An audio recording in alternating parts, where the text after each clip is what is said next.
So we get to check out some keyboards today. Let's do it.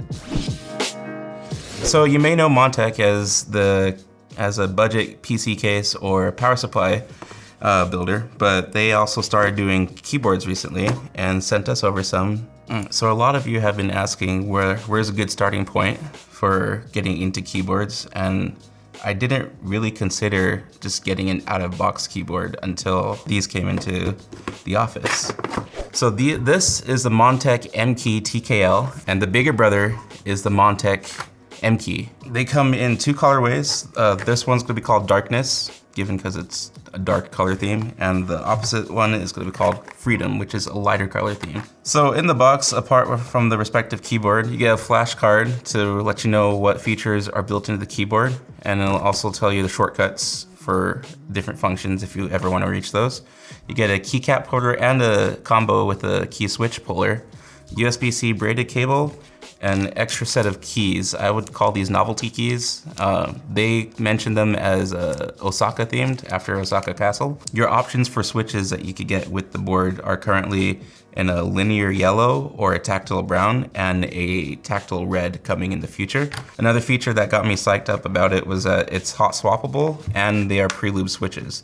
So it doesn't matter what switch you get, you could change it later if you don't like it, and you still have like a solid keyboard to start off with. Starting on the outside, they're both plastic cases. On the back, you'll see there's a channel for the USB. It's a USB-C and it's keyed for their cable, but you could fit other cables in there. Some cables might not fit. I personally had difficulty with my coiled cable, but it still fit. I just had to raise the legs up so the coil would clear. Apart from that, you get two different stage legs, and they are set for the 6 and 9 degree position. Out of box closed, they start you off at a 3-degree angle. You get a rotary knob that also not only do volume, but you could switch between your Argb control on the keyboard and zooming on a web page. So it's multifunction in that aspect. So as far as the keycaps go, they are made with PBT, and it's a slightly rougher material than ABS, but from my experience, it doesn't get shiny as quickly as ABS does, because ABS will just lay on, or ABS kind of just sits with your finger oils, and you'll see it a lot more than what you can on PBT. And another cool feature was that this isn't like a normal OEM profile. They call it the MDA profile. So it's a slightly more concave, and it actually feels more comfortable. This is subjective, of course, but your fingers just kind of relax on the keycap instead of dropping on it, if that makes sense. So apart from being PBT instead of what I would call like your average ABS, they are also dye subliminated.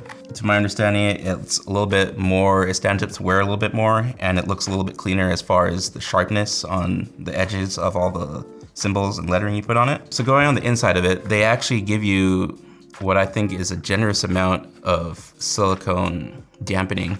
The bottom, they have a layer on the bottom that's about 8 millimeters, I believe, and then a gasket on top of the PCB, which is about another 4. So it's a pretty decent amount of dampening. So after running through both of these boards, let's get into what I liked, what I didn't like, and why I think this would be a solid buy for anyone who wants to get into keyboards, or just a good starting place if you want to start customizing one. So what I did like, out of box, they're pre-lube switches. The dampening is amazing, and I really like the keycap profile on these. It's a lot different from what I've experienced before, and I feel like this is something I'm gonna start venturing into and spending a lot more money on. I used both of these keyboards for about a week and a half and switched between the two every other day. And I noticed I like the material a lot more than ABS, because it's a little bit more textured, fingers don't slip as much, and it just looks cleaner by the end of the day. I don't have to wipe it down like I would on my ABS keycaps. And I do like how they included the novelty keycaps if you ever wanted to, so you already have something to customize out of the box if you wanted to. So if you couldn't tell already, I am obsessed with rotary knobs, because it's so easy to just access volume instead of hitting a function key and then changing volume or going to the speaker. And this one just amplifies that even more, because apart from volume, you could change different things. Built into the keyboard, and you don't even have to load up the software for it, is the ability to change RGB on it, and you can record macro key functions if you wanted to, which is pretty neat. I would recommend using the software. As I mean, looking at the flash card, personally, I didn't know what I was doing, so it made more sense for me just to use the software.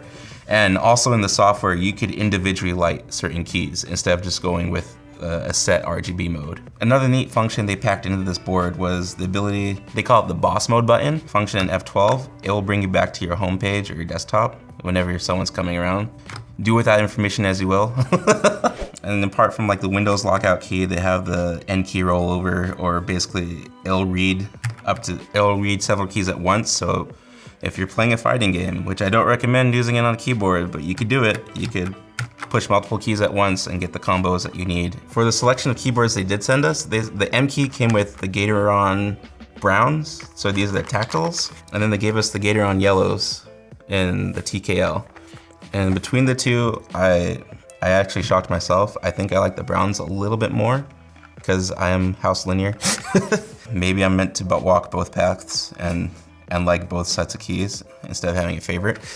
So Tactile for life! So apart from the hot swappable PCB, which is a highlight for me personally, is the silicone dampening. Like just the amount of like sound dampening they threw in this kind of makes me feel like I messed up on my builds. I just want to point out that between the PCBs, between 2 layers of silicone, and then the top plate is actually steel. So it's going to add to the weight and the overall feel of the keyboard. Be Quiet is proud to announce their all-new white Lightwings high-performance Argb fans, available in 120 and 140 millimeter sizes. All fans are PWM and available in either a 7-blade or a 9-blade high-performance model. Lightwings fans feature Argb lighting on both the front and the back, allowing for a customized appearance no matter which way the fan is facing. Available in either a single fan or a triple pack with a fan hub included, the new white Lightwings fans from Be Quiet are an obvious choice for PC enthusiasts who demand performance and silent operation. To see the full list of specs and availability, follow the link in the description below. So here's a full size with the Gatoron 2.0 Pro brown switches.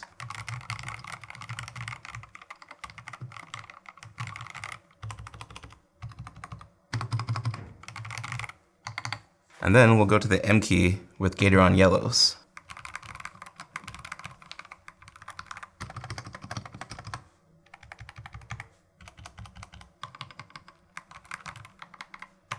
And then for people that actually type loudly,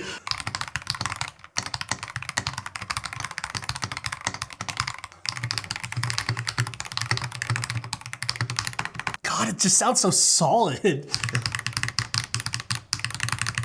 I like it. I like it a lot. So these keyboards actually, these are like the first keyboards I actually stopped to listen to apart, because I realized at home I'm almost always on my headphones. So when I got to play with them here at the office and actually like took off my IEMs, I was actually quite surprised at the dampening.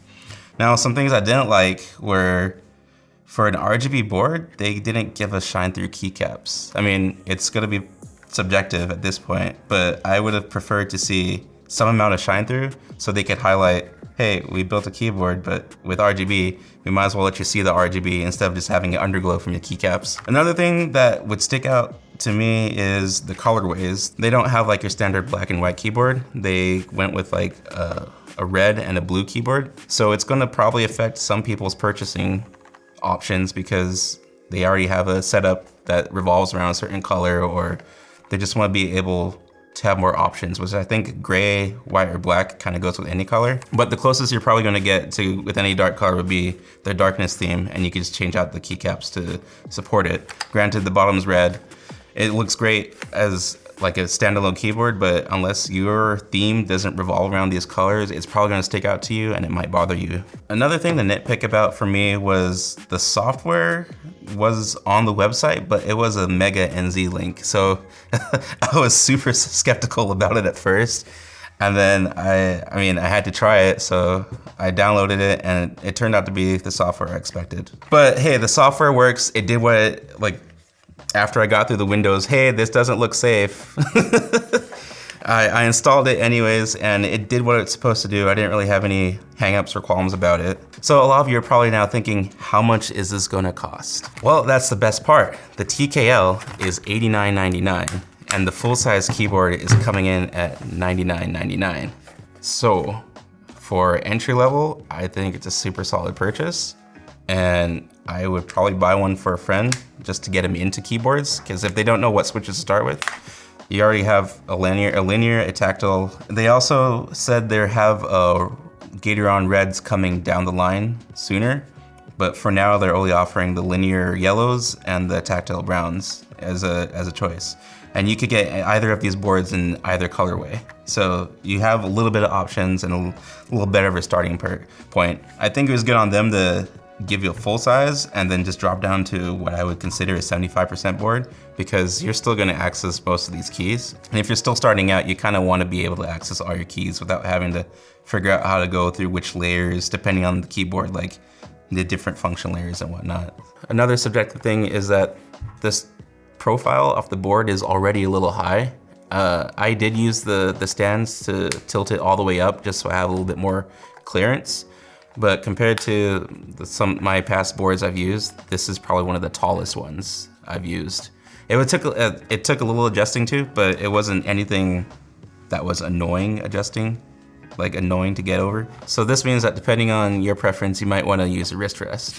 So for a $90 and $100 board respectively, I think these are solid entry points to start getting into keyboards, and it's almost a no-brainer because you get it pre-assembled. But I would recommend this as a good solid entry because of the dampening alone. My bare bones kits didn't even come with this much dampening, and I think I want to add dampening to bring it up to the level of dampening this has. I feel for the prices these are coming in at, they are a really good entry point to not feeling gutted as far as wait times with logistics or pre-ordering boards that you don't even know if are gonna be coming in until end of the year kind of deal. Because of the hot swappability and the features that you'd expect from a normal keyboard already installed in here, I would definitely recommend beginners and probably even some experienced users alike to give these a shot. Anyways, sound off in the comments below. Let me know what you feel about the colorways, how they sound overall, and what would be your first mod to these if you got your hands on one. See you next time.